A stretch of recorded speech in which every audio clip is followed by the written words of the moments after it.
I, like many of you, probably grew up with one of these or something very similar like it.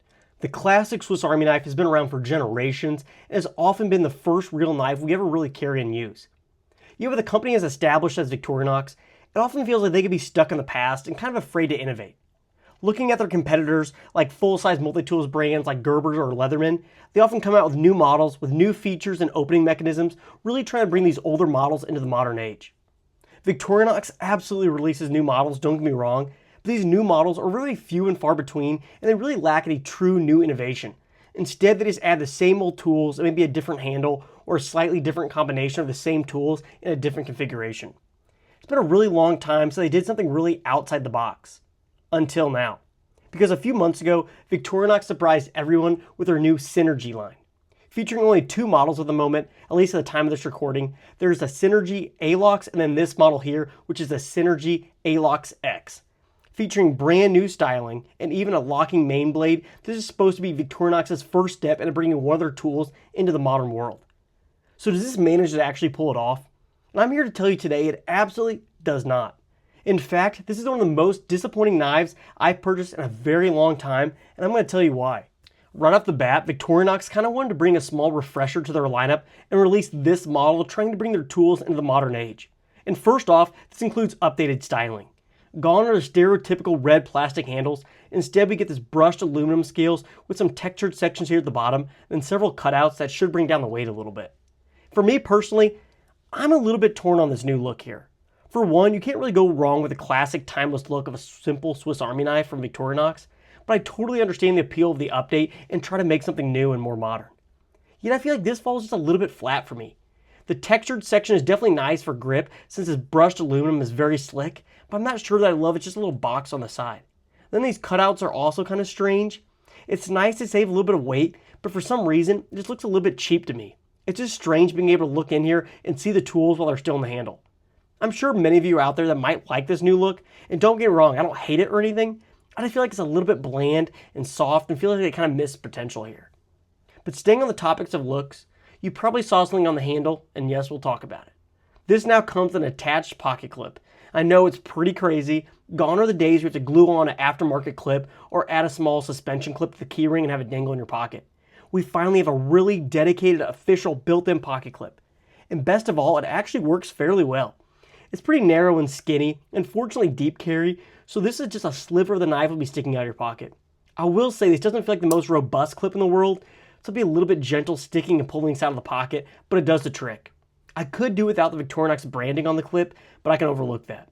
One thing to note is this clip is not removable, at least in the sense of just undoing some screws and popping it off.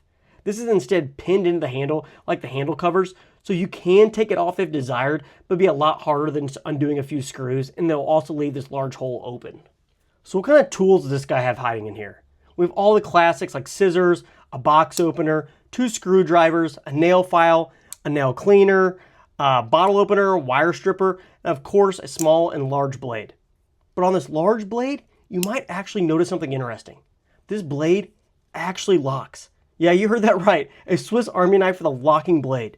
I know people have really been clamoring for this for years, and some people just really flat out refuse to carry a Swiss Army knife like this nowadays because they think they're unsafe due to the non-locking blades.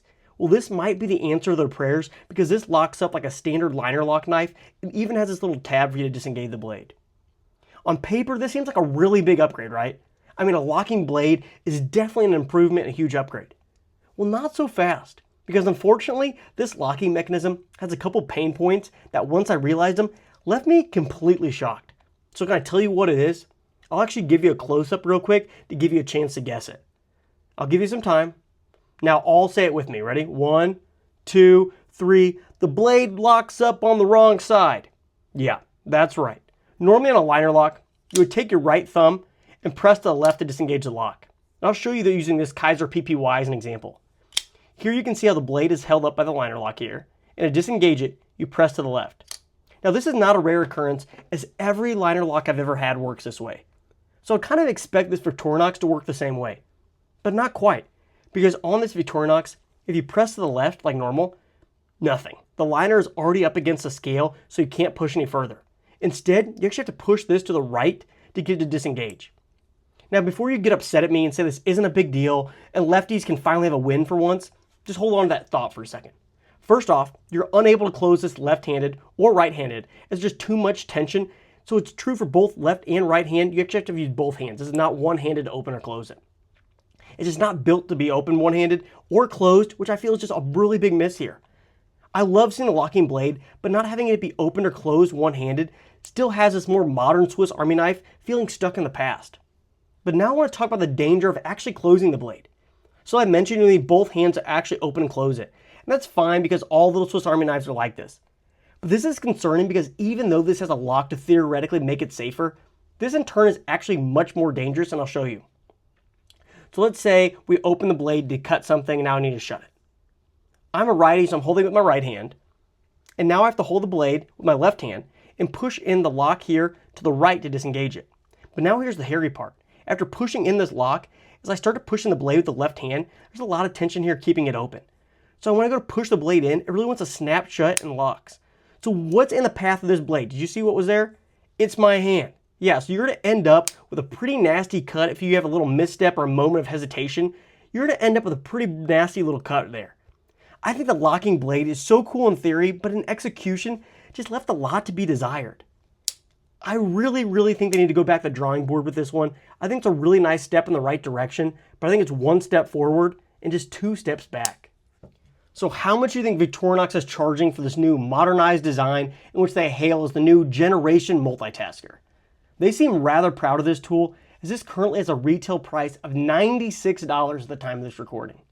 If you want to save a few bucks, you can pick up the standard Synergy that loses the scissors, and that comes in at $78. So if you need scissors, expect to pay an $18 upcharge, which I think is kind of crazy. And do I need to tell you if this is a good deal or not? I think you can probably tell my thoughts on this one. Almost $100 for this little guy right here is kind of mind-blowing. You can find this exact same tool set on several models at around the $30 mark. So adding new scales, a pocket clip, and a lockable blade that is honestly not really usable, and then asking for a $70 upcharge on top of that is just kind of wild in my opinion. I'm sure there's definitely some people out there that might really love this tool, but for me, I just don't really see it. For a tool that's trying to be modern and sleek and upgraded, this just feels like it takes one step forward and several back. In my opinion, this is one of the most strange and disappointing designs Victorinox has ever produced. This idea really needs to go back in the oven and cook a little bit more, because right now, with all these drawbacks and this price, I think it's a very tough sell. But I'd really love to know your thoughts about this guy down in the comments. Have you tried one or had one on your wish list to pick up in the future? And more importantly, what do you look for in a Swiss Army knife like this? Thanks so much for watching, and I'll catch you in the next one.